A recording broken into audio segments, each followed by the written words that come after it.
مسیح میں آپ کی سلامتی ہو۔ امثال کی کتاب باب نمبر 31۔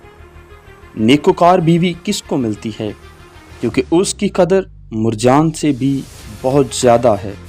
اس کے شوہر کے دل کو اس پر اعتماد ہے اور اسے منافع کی کمی نہ ہوگی۔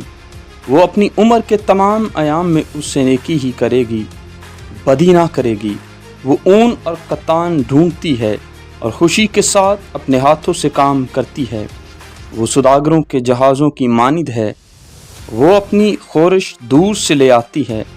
وہ رات ہی کو اٹھ بیٹھتی ہے اور اپنے گھرانے کو کھلاتی ہے۔ وہ اپنی لونڈیوں کو کام دیتی ہے۔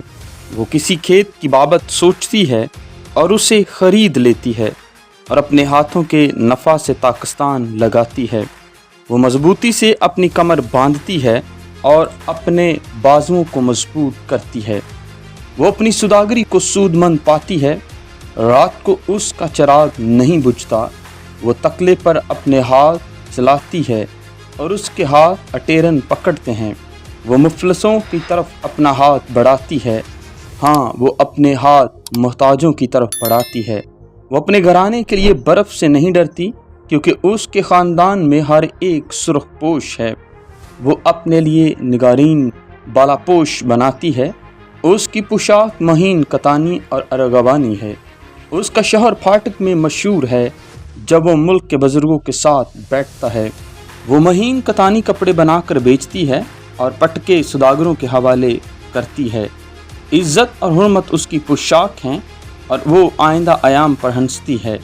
اس کے منہ سے حکمت کی باتیں نکلتی ہیں، اس کی زبان پر شفقت کی تعلیم ہے۔ وہ اپنے گھرانے پر بخوبی نگاہ رکھتی ہے اور کاہلی کی روٹی نہیں کھاتی۔ اس کے بیٹے اٹھتے ہیں اور اسے مبارک کہتے ہیں، اور اس کا شوہر بھی اس کی تعریف کرتا ہے کہ بتھیری بیٹیوں نے فضیلت دکھائی ہے، لیکن تو سب پر سبقت لے گئی۔ حسن دھوکہ اور جمال بے ثبات ہے، لیکن وہ عورت جو خداوند سے ڈرتی ہے ستودہ ہوگی۔ اس کی محنت کا اجر اسے دو اور اس کے کاموں سے مجلس میں اس کی ستائش کرو۔ آمین۔